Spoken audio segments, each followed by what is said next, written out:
เอาแล้วไงเขมรเปิดแล้ว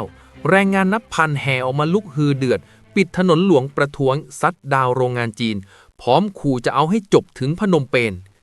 โดยก็เรียกได้ว่าเรื่องนี้เองก็กำลังกลายเป็นประเด็นร้อนแรงในเขมรเลยนะครับหลังล่าสุดสดๆร้อนๆได้มีการรายงานด่วนๆจากจังหวัดกำปงสปือของเขมรที่เผยบรรยากาศที่กำลังเดือดกลางถนนหลวงเพราะในขณะที่รัฐบาลฮุนกำลังฉลองวันชัยชนะ7มกราคมของเขมรอย่างยิ่งใหญ่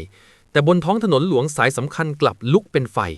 เมื่อแรงงานกัมพูชากว่า 1,000 ชีวิตตัดสินใจลุกฮือทิ้งเครื่องจักรออกมาเผชิญหน้ากับอำนาจนายทุนภายใต้สถานการณ์ที่ตึงเครียดถึงขีดสุดบนทางหลวงหมายเลข 3 จังหวัดกำปงสปือนี่ไม่ใช่แค่การนัดหยุดงานธรรมดาแต่มันคือการประกาศสงครามกับทุนจีนที่กัมพูชาพยายามโอบอุ้มมาตลอดความอดทนที่สิ้นสุดลงได้เปลี่ยนโรงงานรองเท้าให้กลายเป็นสมรภูมิและเปลี่ยนถนนสายหลักให้กลายเป็นอัมพาตพร้อมคำขู่ที่สั่นสะเทือนถึงทำเนียบรัฐบาลว่าถ้าเรื่องนี้ไม่จบที่โรงงานพวกเขาจะยกทัพไปปิดจบที่พนมเปญจุดเริ่มต้นของนรกบนดินครั้งนี้เกิดขึ้นที่โรงงานผลิตรองเท้า YJC ยักษ์ใหญ่ในเขตจังหวัดกำปงสปือสาเหตุแรกที่ทำให้แรงงานกว่าพันคนเดือดจนคุมไม่อยู่คือพฤติกรรมของหัวหน้างานชาวจีนที่แสดงการเหยียดหยามศักดิ์ศรีความเป็นมนุษย์ต่อแรงงานชาวเขมรอย่างรุนแรงข้อมูลจากวงในระบุว่ามีการด่าทอและดูถูกเหยียดหยามอย่างต่อเนื่องว่าแรงงานดักดานขี้เกียจจนพนักงานรู้สึกว่าพวกเขาไม่ได้ถูกปฏิบัติเหมือนมนุษย์แต่ถูกปฏิบัติเหมือนทาสในบ้านเกิดตัวเองการดูหมิ่นเชื้อชาติและศักดิ์ศรีคนท้องถิ่นโดยชาวต่างชาติแถมอ้างว่าเป็นเรื่องที่เซนซิทีฟที่สุดในกัมพูชาปัจจุบันและเมื่อมันเกิดขึ้นภายใต้หลังคาโรงงานที่กดขี่แรงงานอยู่แล้วระเบิดลูกนี้จึงทำงานทันทีแรงงานทั้งหมดตัดสินใจดับเครื่องจักรซัดดาวการผลิตและออกมาปิดถนนประท้วงไล่นายจ้างทันทีแต่ทว่าสิ่งที่ทำให้สถานการณ์บานปลายจนถึงขั้นปิดถนนคือความอำมหิตของนายทุนที่เมินเฉยต่อกฎหมายและวัฒนธรรมของกัมพูชาวันที่7มกราคมคือวันชัยชนะเหนือระบอบเขมรแดงซึ่งเป็นวันหยุดราชการที่คนกัมพูชาให้ความสำคัญอย่างยิ่งสุดแต่ทางโรงงาน YJC กลับออกคำสั่งห้ามหยุดบังคับให้ทุกคนต้องมาทำงานตามปกติเพื่อเร่งยอดการผลิตของตัวเองไม่เพียงเท่านั้นเรื่องเงินปูนบำเหน็จประจำปีหรือ Seniority Pay ที่แรงงานทุกคนรอคอยมาตลอดทั้งปีกลับถูกนายทุนจีนเตะถ่วงและไม่ยอมจ่ายตามกำหนด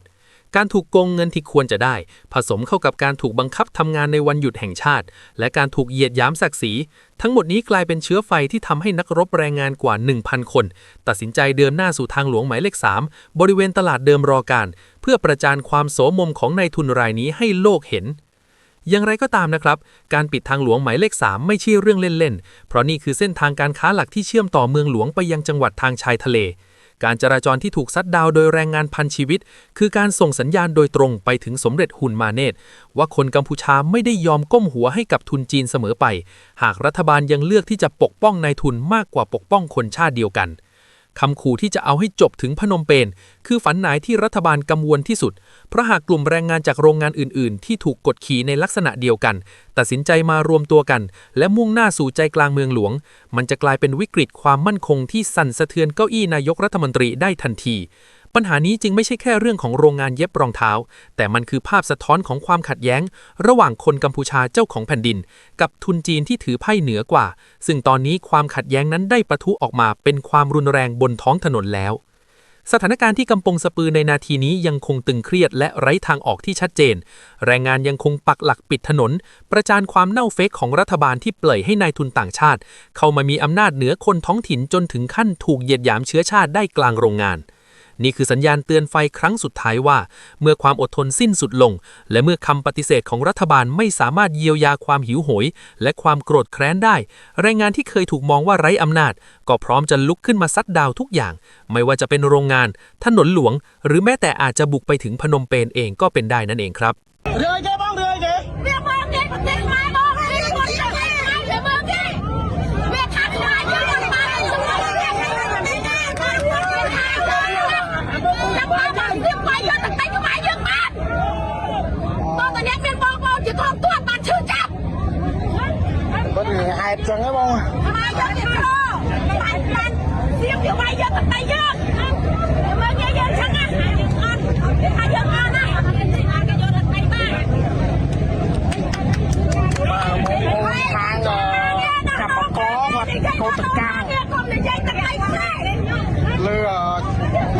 chân mà đấy mình mai riêng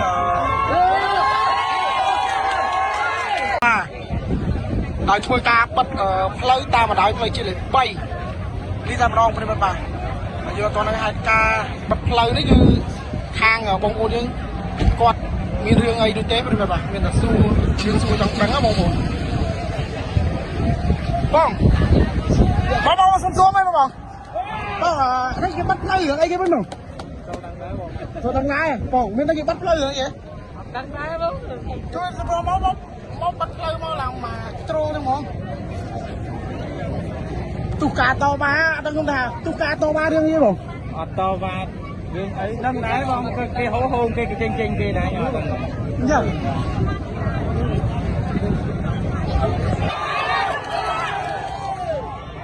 rơi cái bông rơi kìa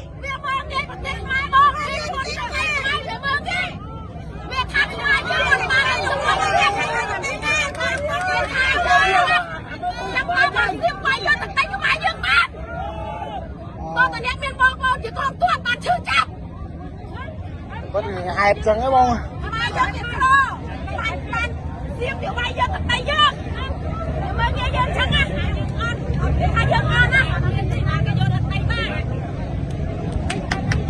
mà một con hàng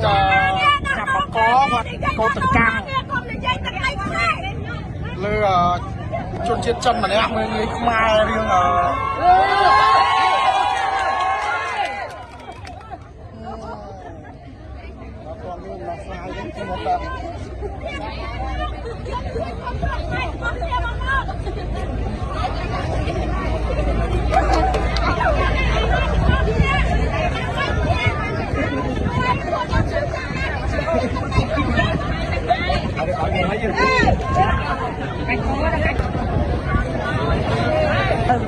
bà ta mình đánh bóng ôn khang này thôi ra khang rung chạ nước vô tha khang chuyên chiết chân mà lẽ nó mưa người mai rồi nó vô bay rồi kiếm á bóng ôn bà là có thôi ca bật plei to ba đồng bay hai cái bàn chuyên chiết chân nó người chuyên chiết mai bà con trai mình bật vào họ con có chưa qua là mình bật thắm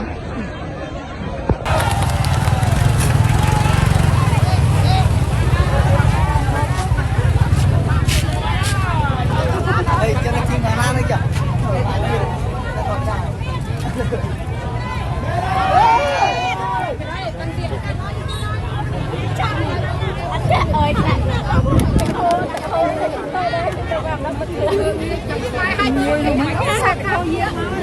cái mau một ngày có đôi cạn này ấy đấy một con trên cầu mà bên kia đấy mà không mà ta sao choรู้ไหมยังจำ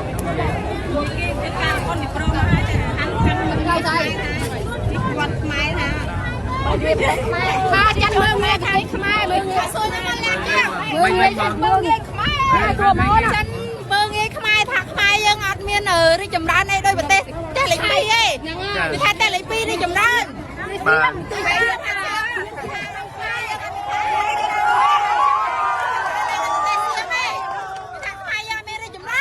bà chân tem mơ nghe chân à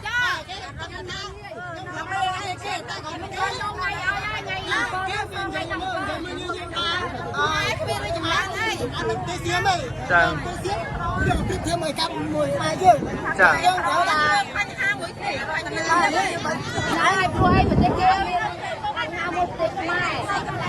bà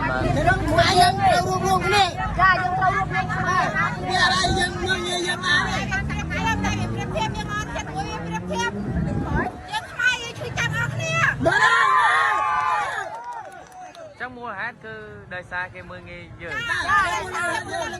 ở chỗ ngàyนั่นไงใช้สำระบอลทำไมก็เถอะ ยังไงก็ฝากทุกคนโปรดกดติดตามช่องพวกเราด้วย ถ้าถูกใจก็กดไลค์กดแชร์กันด้วย เพื่อติดตามข่าวสารกระแสดราม่าทั่วบ้านทั่วเมืองนะครับ และเจอกันในคลิปหน้าเล่าไปเรื่อย Daily Drama